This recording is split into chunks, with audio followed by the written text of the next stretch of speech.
विमल पोलो जोबा केसरी, हर पल मनाओ केसरी त्योहार। और ये अभी की सबसे बड़ी खबर है दरअसल कि सम्राट चौधरी ये बड़ा दावा कर रहे हैं कि जो 121 पर चुनाव हुआ है उसमें से हम 100 सीटें जीतने वाले हैं, 2010 के रिकॉर्ड को ब्रेक करने वाले हैं।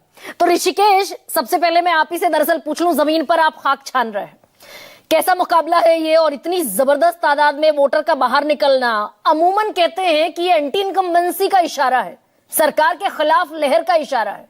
क्या है बिहार की जमीन की सच्चाई?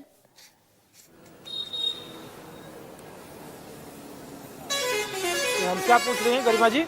ऋषिकेश भाई, हम कह रहे हैं कि बम्पर वोटिंग हुई है, 60% अभी तक अप्रोक्स है और बढ़ सकती है। कैसा इंडिकेशन है ये बिहार में? आप तो जमीन पर हैं।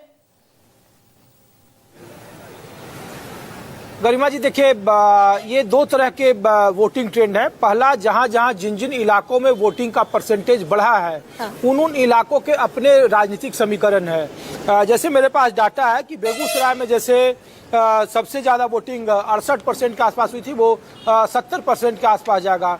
गोपालगंज, जो मैं जिला वार बता रहा हूँ कि यहाँ पे वोटिंग बढ़ने के मायने क्या है। और दो विधानसभा चुनाव के मुकाबले इस बार अगर 60 से ऊपर पड़ जा रहा है गरिमा जी वोट का परसेंटेज, तो उसके दो तरह के मायने हैं। पहला ये कि अगर 60 से जितना ज्यादा वोटिंग का परसेंटेज होगा और कुछ खास इलाकों में वहां एंटी इनकम्बेंसी सरकार के खिलाफ है। अच्छा। और दूसरी बात कि जहां पर जिन इलाकों में जो उसका मैं डाटा आपको बता रहा हूं कि ऐसा मैं क्यों कह रहा हूं। और दूसरी बात ये गरिमा जी कि जिन इलाकों में वोटिंग परसेंटेज कम हुआ है मुकाबले इनके, वहां पे एनडीए को फायदा है, वहां पे उनका जो गठबंधन या उनके प्रत्याशी हैं वो अटूट है, उनके विनेबिलिटी के चांस ज्यादा है। देखिए, इसमें 3-4 जिले आपको सैंपल के लिए मैं बता दूं। बेगूसराय का जिला जो है वो पिछले बार 2020 के विधानसभा चुनाव में 6 में से 4 और 2 का मुकाबला था। उधर की महागठबंधन की तमाम सीटें चुनाव जीत गई थी। इस बार भी उन इलाकों में एंटी इनकम्बेंसी सरकार के खिलाफ ज्यादा है। बेगूसराय में एक जो नीतीश सरकार के मंत्री हैं, वो मैं सीट में भूल रहा हूँ, लेकिन वहां पे उनका चुनाव बेहद फंसा हुआ है। दूसरा लखीसराय छोटा जिला है गरिमा जी, वहाँ 70% वोटिंग हुई है।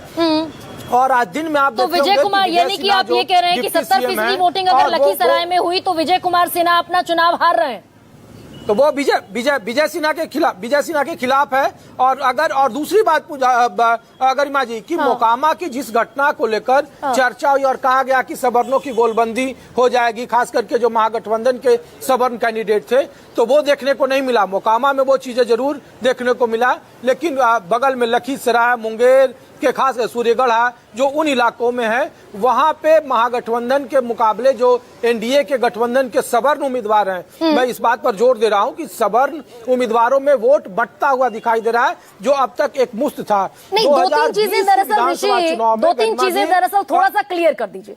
पहली बात, आप ये कह रहे हैं कि लखीसराय में 60% के आसपास जो मतदान हुआ है वो एंटी विजय कुमार सिन्हा जा सकता है, बिहार के उप मुख्यमंत्री के अगेंस्ट जा सकता है वो।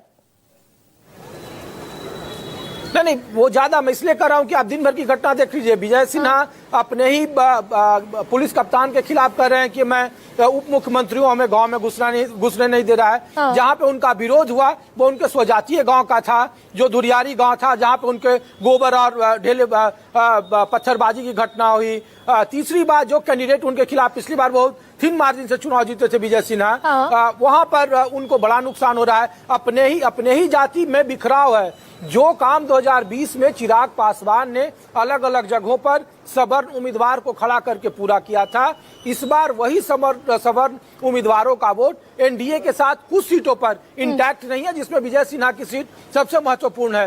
बेहद नजदीक मुकाबला है। मोकामा का थोड़ा सा गणित बताइए। वहां तो अनंत सिंह की गिरफ्तारी के बाद बाकायदा ललन सिंह ने जिम्मेदारी संभाल ली कि भूमिहार वोट दरअसल नाराज होता नहीं दिखाई दे, क्योंकि लोकसभा चुनाव में मोकामा की सीट ऐसी थी जिस पर ललन सिंह को नुकसान होता दिखा था। तो मोकामा का गणित क्या कहता है आज की वोटिंग के बाद?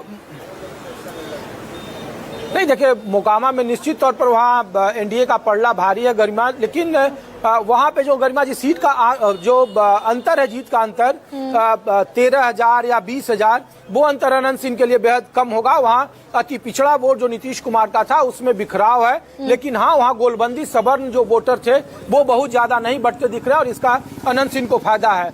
और कमोबेश देखिए दूसरी सीट में सीवान की बता रहा हूँ, रघुनाथपुर, जहाँ से शहाबुद्दीन के बेटे चुनावी मैदान में है और वहाँ पे गरिमा जी जो महागठबंधन का वोट था लोकसभा में इसी सीवान से हिना साहब 3 लाख वोट लेकर निर्दलीय चुनावी मैदान में थी, नंबर 2 था। तो मुस्लिम और यादव समीकरण इंटैक्ट रहा, उसमें बिखराव नहीं हुआ। और दूसरा जो अति पिछड़ा वोट था खास करके वहाँ पे मसलन उसमें सवर्णों में बिखराव है, उसमें कुशवाहा वोटर में बिखराव है, उसमें पासवान वोटर जो चिराग पासवान जहाँ से वो चुनाव लड़ रहे हैं उनके वोटरों ने नीतीश कुमार के उम्मीदवार को बहुत जगहों पे वोट नहीं किया है। अच्छा, और उसमें हाँ, ये जमीनी सच्चाई, ये ऋषिकेश दरअसल ऐसी खबरें समझ में आ रही थी, ऐसी खबरें बाकायदा जमीन से आ रही हैं कि जेडीयू के उम्मीदवारों को चिराग पासवान का दुसाध वोटर जो तकरीबन 5% के आसपास का वोटर है वो जेडीयू के उम्मीदवारों के पक्ष में लामबंद होता नहीं दिखाई दे रहा है।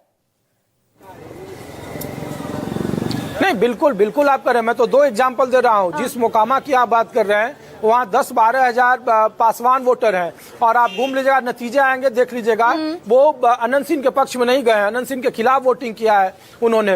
रघुनाथपुर की सीट पर मैं 3-4 बूथ पर गया था जहाँ पे ये उम्मीदवार के मुकाबले जो उनके वोटर थे वो एनडीए के पक्ष में गए हैं, जो ओसामा साहब हैं उनके पक्ष में गए हैं, वो नीतीश कुमार के साथ नहीं रहे हैं। ये आ गया, ये अब यहाँ से थोड़ा सा अगर और आगे बढ़े ऋषिकेश, तो कितना कड़ा मुकाबला आपको जमीन पर दिखाई दे रहा है महागठबंधन वर्सेस एनडीए में, क्योंकि पिछली बार मात्र 12,000 वोटों का, 11,000 to be more precise, 11,000 something वोटों का फासला था।